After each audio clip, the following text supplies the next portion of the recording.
Hello student, this is your physics class and I am your physics teacher Karan Verma. आज का जो हमारा topic है मोमेंटम। लास्ट लेक्चर में हमने किया था, इंट्रोडक्शन किया था न्यूटन्स लॉ के ऊपर। न्यूटन्स लॉ ऑफ मोशन, तीनों लॉ हमने डिस्कस किए थे लास्ट लेक्चर में। जिसने वीडियो नहीं देखी है तो वो लिंक में जाके वीडियो देख सकता है। ठीक है, अब आज जो हमारा टॉपिक है मोमेंटम। ठीक है, मोमेंटम बेसिकली होता क्या है?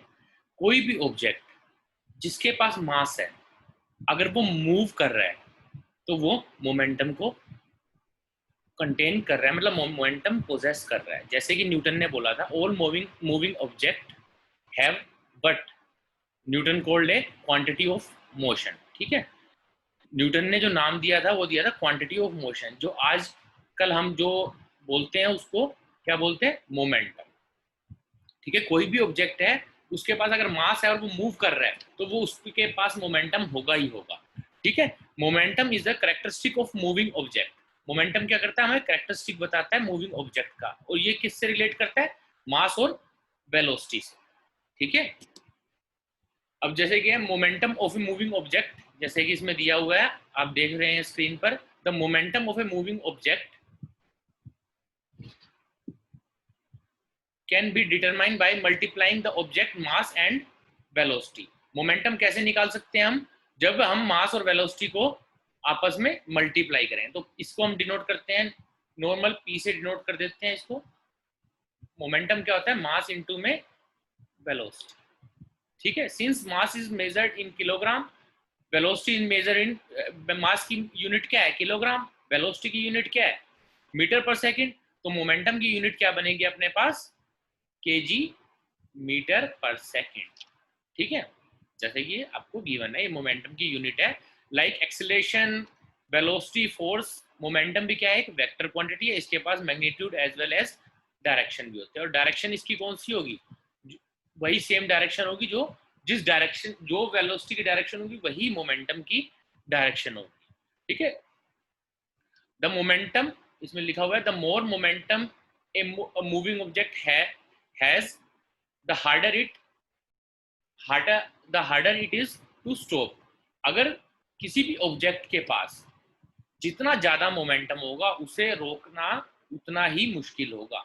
एक जैसे एक बॉल है, ठीक है, एक बॉल, अगर कोई, जैसे मैंने बताया, अगर एक बॉल 20 मीटर पर सेकंड की स्पीड से आ रही है तो आप उसको रोक सकते हैं, क्योंकि उसके पास मास कम है। मास कम की वजह से मोमेंटम उसका इतना नहीं होगा।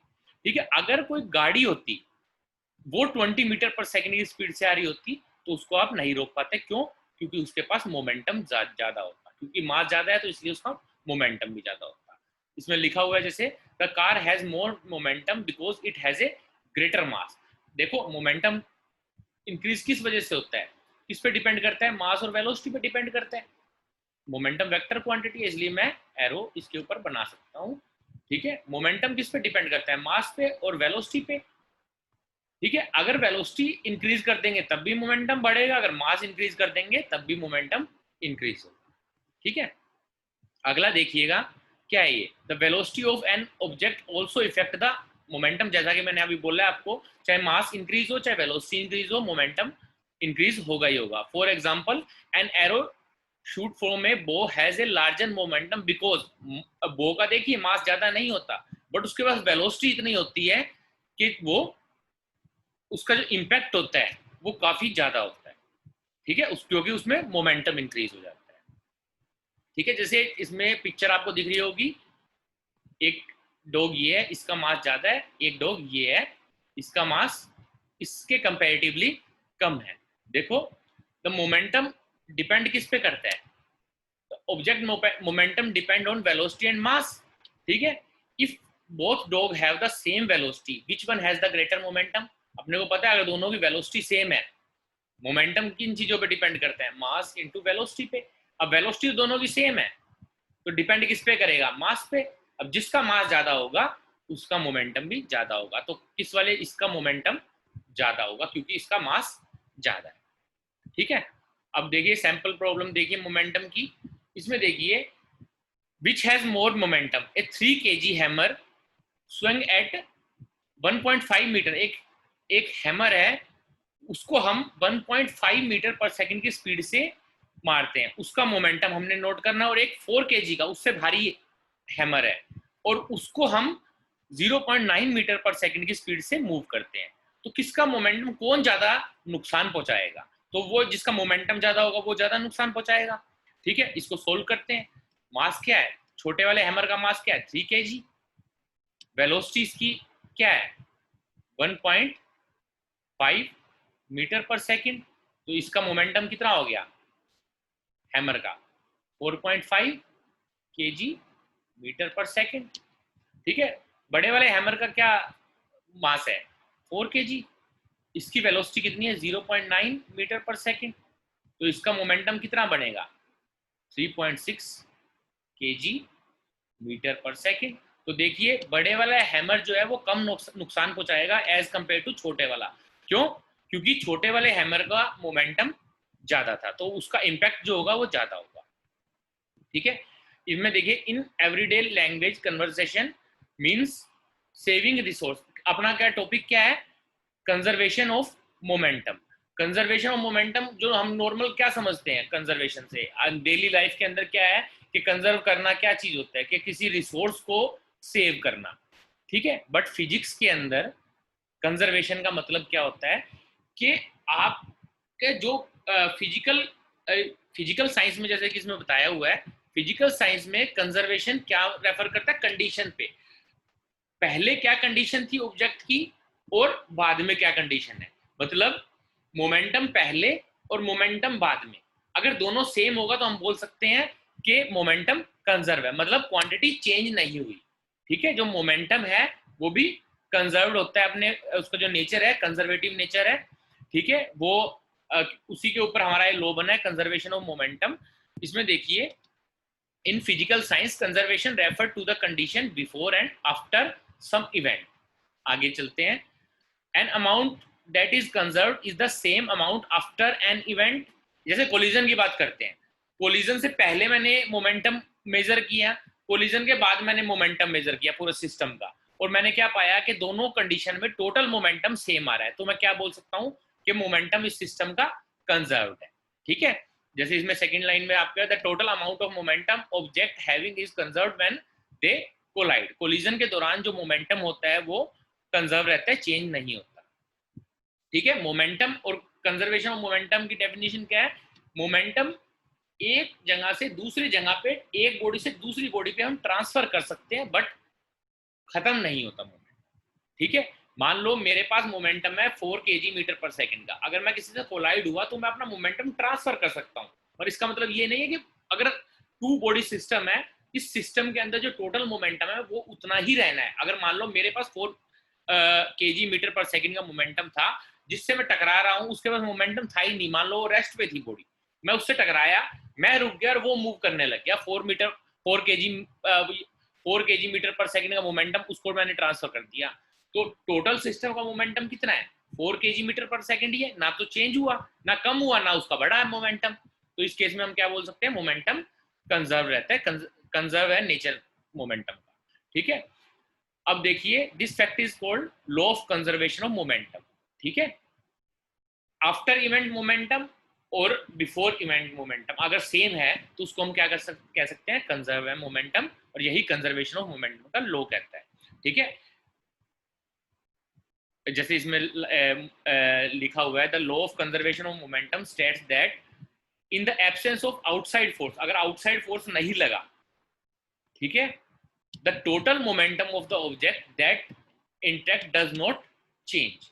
मान लो एक टू बॉडी सिस्टम लेते हैं हम, ठीक है, ये सिस्टम मान लिया, इस पे बाहर की कोई इंटरफेरेंस नहीं है, इसके अंदर दो बॉडी है, ये मूव कर रहा है वेलोसिटी v से, ये इससे टकराया, इसके पास मोमेंटम क्या था mv, इससे टकराया, इसने मोमेंटम इसको ट्रांसफर कर दिया, अब इस ये mv मोमेंटम से मूव करने लग गई और ये रेस्ट पे आ गई, तो पहले भी mv था अब भी mv है, तो हम बोल सकते हैं कि सिस्टम का अगर एक्सटर्नल फोर्स डिस्टर्ब ना करे तो सिस्टम का मोमेंटम क्या रहता है, कंजर्व रहता है।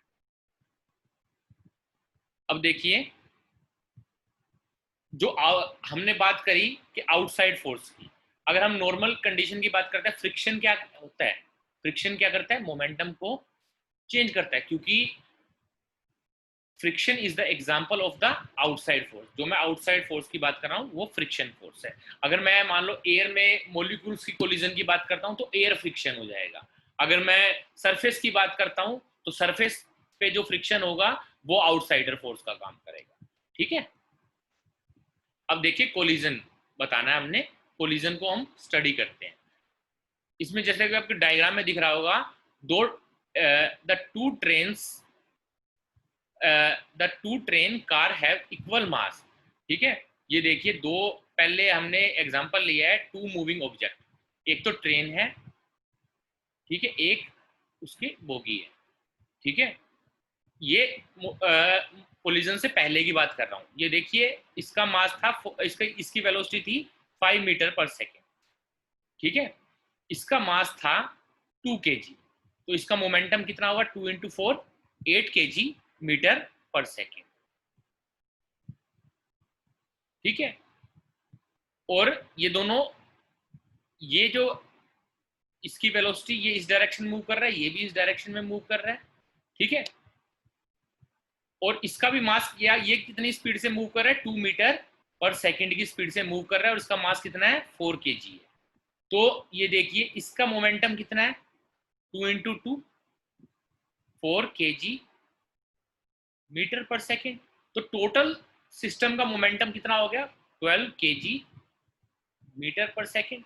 मतलब कोलिजन से पहले की बात कर रहा हूं मैं, कोलिजन से पहले मोमेंटम कितना है, 12 kg मीटर पर सेकेंड। अब मान लो इनके बीच में टक्कर, क्योंकि ये देखिए 2 मीटर पर सेकेंड की स्पीड से चल रहा है, ये 4 मीटर पर सेकेंड की स्पीड से चल रहा है, तो ये कोलाइड तो होंगे ही होंगे।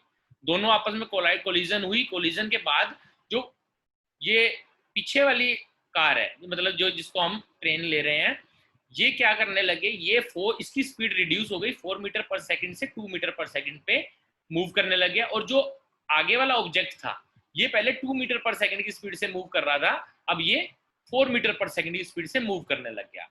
अब मोमेंटम कैलकुलेट करते हैं, इसका मोमेंटम कितना हो गया, 2 into 2 4 kg metre per second. इसका मोमेंटम कितना हो गया, अब इसकी स्पीड क्या होगी, 4 मीटर पर सेकंड, तो इसका मोमेंटम क्या होगा, 8 kg metre per second. Total momentum अभी भी कितना है, 12 kg मीटर पर सेकंड।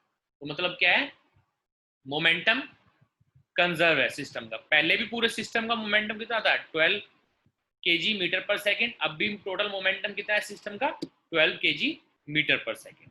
ठीक है, सिर्फ क्या हुआ, इंटर ट्रांसफर हुआ। पहले इसका momentum 8 kg metre per second था, इसका 4 था। अब क्या हुआ, इसका 4 kg मीटर पर सेकंड हो गया और इसका 8 kg मीटर पर सेकंड।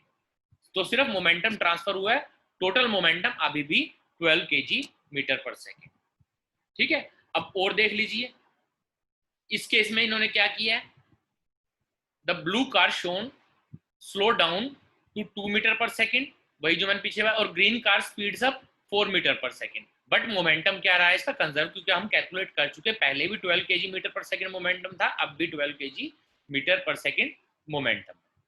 ठीक है, अब ये देखिए इस केस के अंदर, ये केस कौन सा है, जब एक ऑब्जेक्ट रेस्ट में और दूसरा ऑब्जेक्ट क्या है, मूव कर रहा है। ये देखिए फर्स्ट जो कार है ये क्या है, रेस्ट पे है, तो इसका मोमेंटम क्या होगा, 0। और ये 4 मीटर पर सेकंड की स्पीड से मूव कर रही है, 2 kg मास है इसका, तो इसका मोमेंटम कितना है, 8 kg मीटर पर सेकंड। ठीक है, इनके बीच में कोलिजन हुआ, कोलिजन के बाद क्या हुआ, ये रेस्ट पे आ गया और ये मूव करने लग गया, किस स्पीड से, 4 मीटर पर सेकंड की स्पीड से सिर्फ। और टोटल मोमेंटम अभी भी क्या है सिस्टम का, इसका मोमेंटम 0 हो गया, अब इसका मोमेंटम क्या हो गया, 8 kg मीटर पर सेकंड। तो क्या हुआ, टोटल सिस्टम का पहले भी momentum 8 plus 0 is equal to 8, अभी भी मोमेंटम क्या है, 0 plus 8 is equal to 8, 8 kg metre per second और 8 kg मीटर पर सेकंड। तो पहले भी मोमेंटम ये था और कोलिजन के बाद भी मोमेंटम ये है। तो इसमें क्या लिखा हुआ है, all of the momentum has been transfer from the blue car to green car. सिर्फ मोमेंटम का ट्रांसफर हुआ है, मोमेंटम चेंज नहीं हुआ।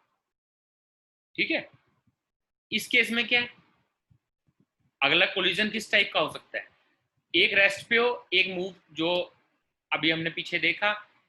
उसके बाद कोलिजन के बाद पहले क्या है, बिफोर कोलिजन क्या है, ये 4 मीटर पर सेकंड की स्पीड से मूव कर रहा था, ये रेस्ट पे था, इसका मोमेंटम क्या है, 0 है, इसका मोमेंटम 8 है, ठीक है। कोलिजन के बाद क्या हुआ कि अब ये जो पहले रेस्ट पे थी ग्रीन कार, ये 2 मीटर पर सेकंड की स्पीड से मूव करने लग गई।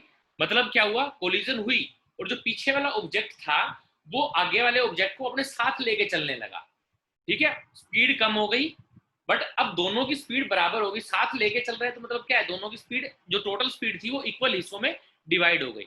अब स्पीड क्या हो गई, इसकी भी 2 मीटर पर सेकंड हो गई, इसकी भी 2 मीटर पर सेकंड हो गई, बट मोमेंटम अभी भी क्या है, 4 + 4 8। इसमें भी मोमेंटम क्या था, 8, बाद में मोमेंटम क्या रहा, 8। अब अगला केस,